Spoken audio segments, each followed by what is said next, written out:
Today is Tuesday, January 12th. Let's go over your memory scripture this week. Matthew 5:4. It said, "Blessed are those who mourn, for they shall be comforted." Matthew 5:4. Again, blessed are those who mourn, for they shall be comforted.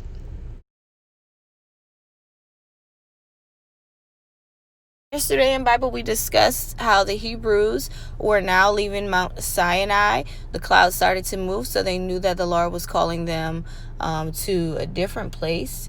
So they began their journey through the wilderness again. Remember, they are trying to get to the promised land, the land of Canaan. But not long after they had left Mount Sinai, the people started to complain all over again. This time, they were complaining that it was hot. They were complaining that they were thirsty. They just had all kinds of complaints. And so God was displeased with the complaining. He wasn't happy about it. And so the Lord sent fire from heaven throughout the camp. And some people died from the fire because God was not happy that they were complaining. Again, when the Lord had just appeared to them, God had provided so much for them, and they are still choosing to complain over being grateful and over praying. And so the Lord sent fire. And so the people, they asked Moses, said, "Moses, please ask the Lord to stop the fires." And so the Lord did stop the fires. But not long after that, the people started to complain again. This time they were complaining for meat. The Lord would give them manna every single day, but they said that wasn't enough, that they wanted meat. They were tired of eating the bread.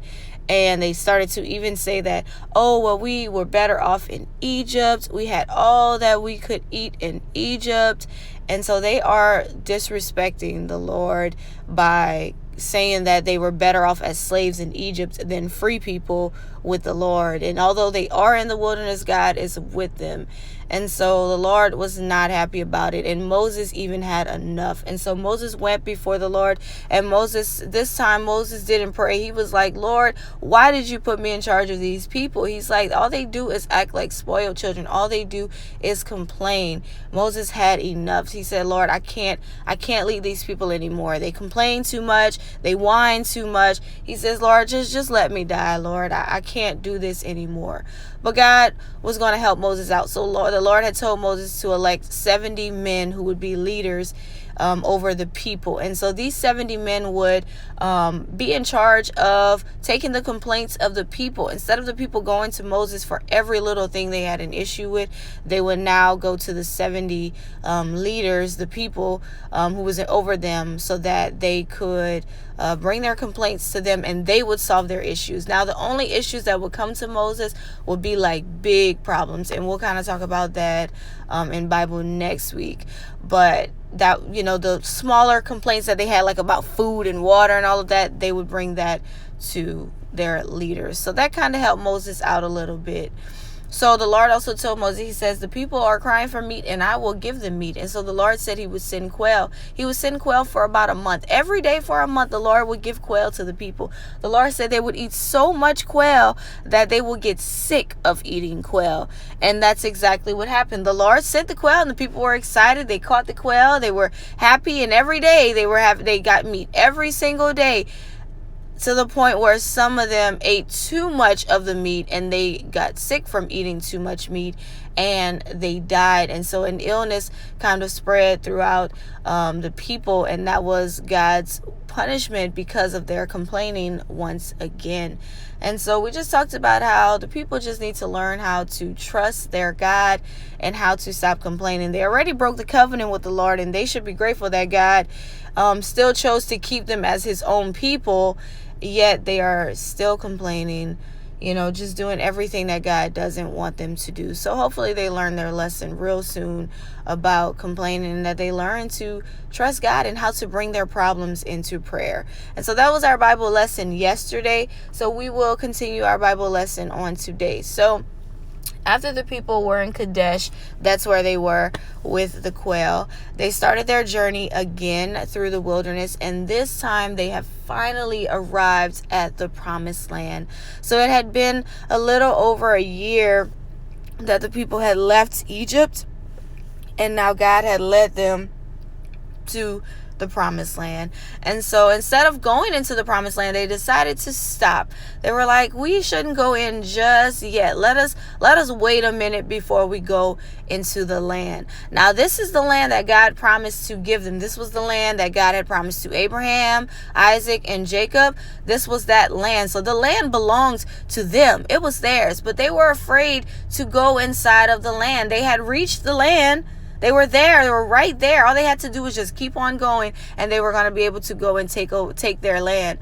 But instead, they were fearful, and they were like, let's wait here at the border, and let's see who's inside of the land first. Because the Hebrews hadn't been inside of the land for like 400 years. Whenever they went into Egypt, remember with Joseph, whenever there was the famine, Joseph had took his family and brought them to Goshen. That's why they went to Egypt. And so it had been 400 years. So other people lived inside of the land at this time. You had different nations, the Amalekites, you had the Canaanites, you had all kinds of different people that were living in the promised land. And so the Hebrews were afraid to run into these people. They were like, what will happen if we go into the land? These nations might run us out of our land. They might defeat us. And so they decided to not go and take their land. God had told them, he said, you're here. Go and possess the land. Go and take your land. It is yours. God told them that he would give them victory over every nation in that land. But instead, the people said, no, we're too scared. The people asked Moses if he could send spies to go and spy out the land before they went inside of the land. They were like, well, could you send spies, Moses? Send the spies, and they will go and spy out the land, and they will tell us if we should go in the land or if we shouldn't go in the land. Now, God had already told the people to go in the land. God had already told them that the land was theirs, that all they had to do was just go and possess the land. God would give them all the victory. God would be with them. But they wanted to send spies to check out the land first. So Moses prayed about it, and the Lord told him it was okay. So Moses selected one man from each of the 12 tribes. So remember, there's 12 tribes total. So he chose one from each tribe. That was a total of 12 spies that were selected to go and spy out the land. Amongst those 12 was Joshua. If you remember, he went halfway in the mountain with Moses, and Caleb also. And we'll talk about Caleb when we talk about Joshua, when he is the leader of the Hebrews.